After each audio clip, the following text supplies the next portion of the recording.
Controversy video আপনি দেখেন না বা কন্ট্রোভার্সি চ্যানেল আপনি দেখেন না, অথচ নেগেটিভ কমেন্টের উত্তর করতে আপনাকে বসতে হয়, তাই না?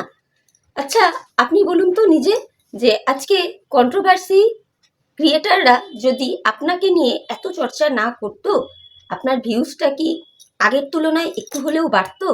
বলুন তো, মাঝখানে তো আপনার ভিউজের অবস্থা সাংঘাতিকভাবে খারাপ হয়ে গিয়েছিল, এটা আপনি নিজেও জানেন। তো ভিডিওর মূল টপিকসে ঢোকার আগে ইন্ট্রোটা দিয়ে নিই বন্ধুরা। Hello friends, welcome back to my channel. আশা করি তোমরা প্রত্যেকে ভালো আছো, আমিও ভীষণ ভালো আছি। এখন আমি কিছু কথা বলবো মিত্রবাবুকে।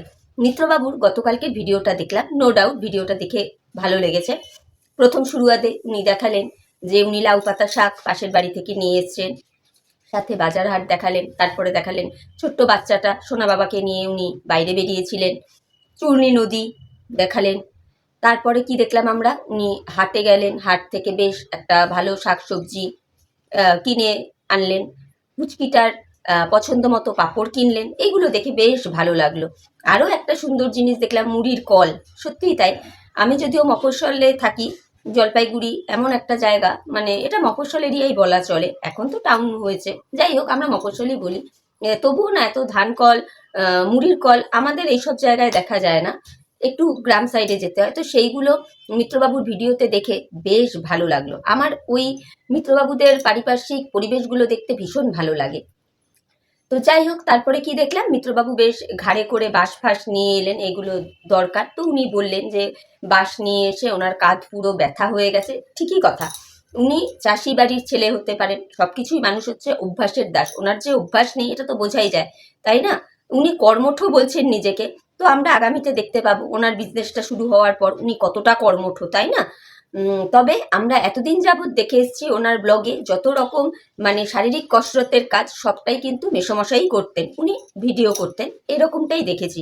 তারপরে দেখলাম মিত্রবাবু পুচকিটাকে নিয়ে বেশ পড়াশোনার দিকেও খেয়াল রাখছেন। এগুলো দেখে বেশ ভালো লাগলো। তো এইবার চলে আসি মিত্রবাবুর ভিডিওর একদম শেষাংশে, যেখানে মিত্রবাবু বলছেন যে হ্যাঁ, আমি এরম গতকাল আর কি অ্যাস্ট্রোলজারের কাছে গিয়েছিলাম, অ্যাস্ট্রোলজারের কাছে গিয়ে কি কি কথা হয়েছে না কথা হয়েছে সেইগুলো আমি শেয়ার করেছি। এই নিয়ে অনেকেই নাকি ওনাকে অনেক রকম কমেন্ট করেছে। তো ওনার বক্তব্য হচ্ছে, যারা আমাকে ছোট দেখাবার তারা তো দেখাবেই, এরকম একটা কথা উনি বললেন। তা প্রথম প্রশ্ন আমার মিত্রবাবুর কাছে, আপনি যখন জানতেনই আগে থেকে যে আপনার লাইফে এই রকম ধরনের ঘটনা ঘটতে পারে, তাহলে আপনি সাবধানতা কেন অবলম্বন করেননি বলুন তো? এটা আমার একটা কিন্তু বিরাট বড় প্রশ্ন, যেটা দেখলাম আরশও ওর ভিডিওতে বলেছে। সত্যি তো তাই। আমরা যদি আগাম জানতে পারি যে আমার জীবনে একটা খারাপ কিছু হতে চলছে, বা আমার এই টাইম থেকে এই টাইম খারাপ যেতে পারে, তাহলে আমরা তো একটা সাবধানতা অবলম্বন করে চলি।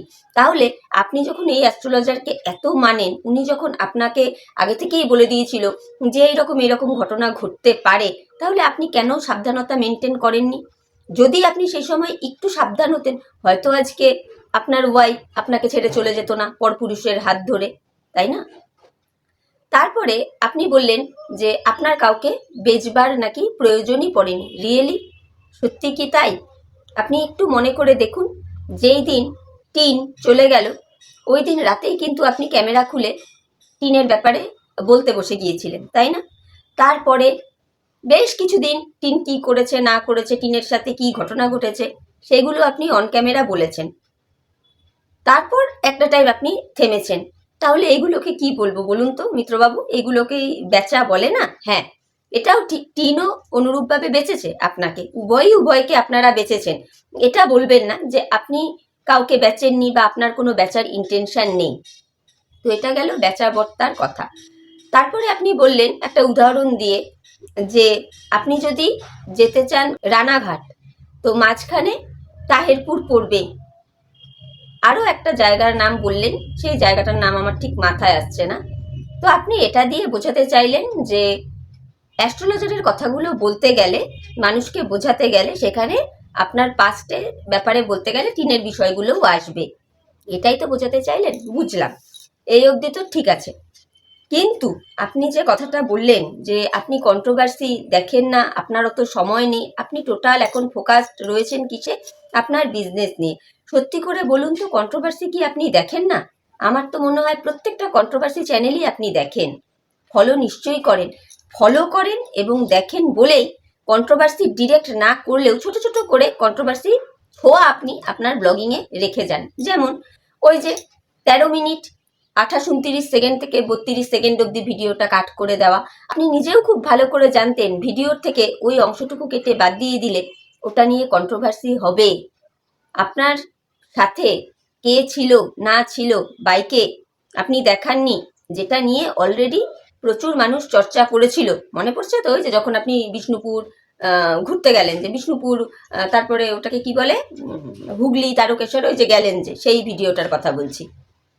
আপনি সব কিছু দেখাতে পারলেন, অথচ আপনার সাথে কারা গেল দেখাতে পারলেন না। মানে আপনি দেখালেন না আপনি কোন হোটেলে থাকলেন, শুধু আপনাকে কেন্দ্র করে শুধু আপনার ভিডিওটুকুই দেখালেন, বাকি কিচ্ছু দেখালেন না। তাহলে এইগুলো করে আপনি কি কন্ট্রোভার্সি ছুড়ে দিচ্ছেন না? তারপরে এই যে রিসেন্টের ভিডিওটাতে, মানে যে ভিডিওটাতে আপনি অ্যাস্ট্রোলজারের কাছে গিয়েছিলেন, সেই ভিডিওটাতে কিন্তু পরিষ্কার বোঝা যাচ্ছিল যে আপনার সাথে কোনো একজন ছিলেন। আপনার ভিডিও ক্লিপসগুলো দেখলেই বোঝা যাচ্ছিল, যে না হলে ওই রকম ভিডিও আপনাকে কে করে দিল। আপনি সেটাও দেখাতে পারলেন না। আমরা এটুকু বুঝতে পেরেছি যে আপনার সাথে কোনো বন্ধুই ছিল, কিন্তু সেই বন্ধুটি পুরুষ না মহিলা সেটা কিন্তু আমরা বুঝতে পারলাম না, আর আপনি নিজেও সেটা ক্লিয়ার করলেন না। এটা তো খুব বাস্তব কথা না? আপনার সাথে যদি কোনো পুরুষ মানুষ থাকে আপনার দেখাতে প্রবলেমটা কি? অ্যাস্ট্রোলজারের কাছে যখন গিয়েছিলেন তখন আমরা একটা পুরুষ কণ্ঠ শুনতে পেয়েছিলাম, ওটা নিয়ে কোনো অসুবিধা নেই। তা আপনার দেখাতেই বা কি অসুবিধা ছিল বলুন তো? তাহলে এইগুলো করে করে কি আপনি কন্ট্রোভার্সি ছুড়ে দিচ্ছেন না? দিচ্ছেন তো। তারপর যে রেস্টুরেন্টে বসে আপনি বিরিয়ানি খেলেন, আপনার ক্যামেরার ফোকাস দেখে বোঝা যাচ্ছে যখন আপনি খাচ্ছিলেন ক্যামেরাটা অন্য কেউ করছিল। কেন আপনার সৎসাহসে কুলোচ্ছে না মিত্রবাবু যে এইগুলো পরিষ্কারভাবে দেখানোর? কেন কুলোচ্ছে না? তো এখান থেকেই বোঝা যাচ্ছে যে আপনি কন্ট্রোভার্সি চাইছেন, আপনি নিজেও কন্ট্রোভার্সি চাইছেন। যতই বলুন না কেন, আজকে কন্ট্রোভার্সি ক্রিয়েটাররা আপনাদের মতো ব্লগারদের নিয়ে কন্ট্রোভার্সি করলে তবে আপনাদের ভিউজ বাড়ে, এটা তো আপনারা কিছুতেই অস্বীকার করতে পারবেন না। শুধু আপনারটা কেন, আরো অনেক চ্যানেল আছে। এই যে বর্তমানে ঘরে বাইরে চ্যানেলটার অবস্থা দেখছেন তো, দেখতে পাচ্ছেন। আপনাদের মতো বড় বড় ব্লগাররা চায় যে তারা যেন সবসময় চর্চায় থাকে, তাদের নিয়ে মানুষ যেন কথা বলে, এটা প্রত্যেকেই চায়, তবেই তাদের ভিউজ ইনক্রিজ হয়। যতই বলুন না কেন, আপনি তো খুব বলেছিলেন যে আপনি নাকি আর ইউটিউব করবেন না, আপনি বিজনেসে ফোকাস। অবশ্যই সেই কথাটা আপনি বলেছেন, কিন্তু এদিকে বলছেন ইউটিউব করব না, অথচ কন্ট্রোভার্সির ছোঁয়া আপনি দিয়ে যাচ্ছেন। এতই কি সোজা ইউটিউব ছেড়ে দেওয়া, যেখানে আপনার মাস গেলে ইউটিউব থেকে একটা ভালো রকম উপার্জন হয়, তাই না? এগুলো আমরাও বুঝি। আর আমি বলবো ইউটিউব কেন ছাড়বেন? ইউটিউবটা আপনার প্রথম উপার্জনের পথ ছিল, অবশ্যই করুন, অবশ্যই করুন, ছাড়বেন কেন? কিন্তু এই কথাটা বলবেন না যে কন্ট্রোভার্সি চান না, কন্ট্রোভার্সি চ্যানেল দেখেন না, আপনার সময় নেই, এগুলো বলবেন না। এগুলো হাস্যকর লাগে শুনতে। কন্ট্রোভার্সি আপনি মানে ফুল ফেজে চান, বুঝতে পেরেছেন তো? এটা বলতে বাধ্য হলাম।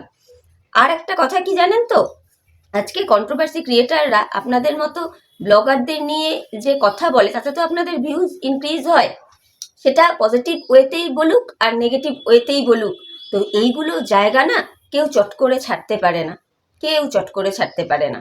তবে আমরা এটা অনেকেই অনুমান করেছিলাম যে না আপনি ইউটিউব ছাড়বেন, না আপনি কন্ট্রোভার্সি থেকে সরে যাবেন। এটা হয় না, বুঝতে পেরেছেন তো? এগুলো বোঝা যায়। তো আরও একটা কথা বলি, আপনি আপনার ভিডিওতে চুল দাড়ি নিয়ে বলছিলেন যে চুল বড় হয়ে যাচ্ছে, চুল কাটতে হবে, আগে 20-30 টাকায় হতো, এখন কোনো দোকানে গেলে 200 টাকা। হ্যাঁ, সব জায়গাতেই তাই। হ্যাঁ, তবে এটা ঠিকই বলেছেন, গ্রামেগঞ্জের দিকে এখনও 30-40 টাকায় হয়তো চুল কেটে দেয়, বা দাড়ি সমেত কাটলে হয়তো 50 টাকায় হয়। কিন্তু এখন তো দিনও অনেক এগিয়ে গেছে, তাই না? এখন কি আর 20, 30, 50 টাকায় হবে বলুন না? তবে আপনার কাছে এই 20, 30, 40 টাকা কি 200 টাকা কি ম্যাটার করে বলুন তো? বলুন। আপনি একজন ব্লগার, আপনার টাকা পয়সার অভাব নেই, না হয় 200 টাকা দিয়েই চুল কাটাবেন, না হয় মাসে 2বার কাটাবেন, তাতে তো মনে হয় খুব একটা প্রবলেম হওয়ার কথা না আপনার, খুব একটা প্রবলেম হওয়ার কথা না। তবুও দেখুন আপনি কেমন গলা শুকিয়ে শুকিয়ে বলছিলেন। এইগুলো না খুব কানে লাগে, ভীষণ কানে লাগে।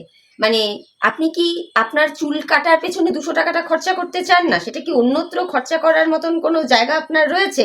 এরকম কিছু ব্যাপার কি না? কেন বললাম, আপনি নিজেই তো বললেন যে আপনি মানে যা ইনকাম করেন তাতে আপনি আপনার সন্তান সহ আপনার বাবা মা যথেষ্ট ভালো রয়েছেন, তাহলে সেই জায়গায় 100-200 টাকা দিয়ে চুল কাটাটা খুব একটা কি ম্যাটার করে বলুন না? যেখানে আপনি এত বড় একজন ব্লগার, টাকা পয়সারও তো খুব একটা অভাব নেই, যেখানে আমরা শুনেছিলাম যে আপনি নাকি কোটি টাকার মালিক। তো এখন কোটিপতির ছেলের মুখে যদি এরম কথা শুনতে পাই যে 30 টাকা 20 টাকায় আগে চুল কাটা যেত, সেই দামটা এখন বেড়ে গিয়ে 100-150 টাকা হয়েছে, বলো তো কি করে সম্ভব মাসে 2-3 বার করে কাটতে হলে? কেমন একটু হাস্যকর লাগে না? খুব হাস্যকর লাগে। তবে আর আপনার ভিডিও থেকে বুঝতে পারলাম মেসোমশাই মনে হলো যেন আপনার প্রতি একটু অফেন্ডেড রয়েছেন, মানে খুব একটা আপনার সাথে যে ফ্রিলি কথাবার্তা বলা বা একটু যে আপনাকে মানে আগে যেভাবে দেখতাম মেসোমশাইয়ের সাথে আপনার বন্ডিংটা, কোথাও গিয়ে যেন আমার মনে হয়েছে একটু দূরত্ব তৈরি হয়েছে। এই দূরত্ব তৈরি হওয়ার পেছনের কারণটা কি মিত্রবাবু? ওই হিসু সাহা নাকি? এখনো সময় আছে, ওই সমস্ত নোংরা চক্করে পা দেবেন না, পা দেবেন না প্লিজ। এইটুকু রিকোয়েস্ট আপনার কাছে। আপনার সন্তানের একটা উজ্জ্বল ভবিষ্যৎ রয়েছে সামনের দিকে, ওর দিকে ফোকাস করুন। খুব ভালো লাগছিল ওর বই খাতা নিয়ে যখন আপনি নাড়াচাড়া করছিলেন, ওর পড়াশোনার দিকে একটু আপনি দেখছিলেন, ভীষণ ভালো লাগছিল এগুলো দেখে।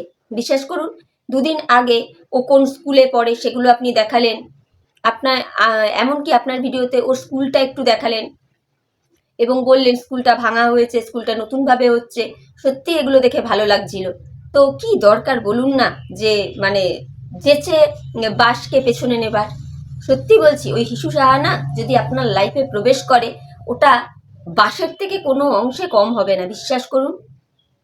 তো যাই হোক, আপনাকে মনে হলো এই কথাগুলো বলি, সেই জন্য বললাম। তবে একদমই অস্বীকার করবেন না যে কন্ট্রোভার্সি চ্যানেল আপনি দেখেন না বা কন্ট্রোভার্সি আপনি চান না, এইগুলো কথা বলবেন না। আর শুনুন, কন্ট্রোভার্সি ছুড়ে দিলে মানুষ আপনাকে নিয়ে কন্ট্রোভার্সি করবে কেন বলুন তো?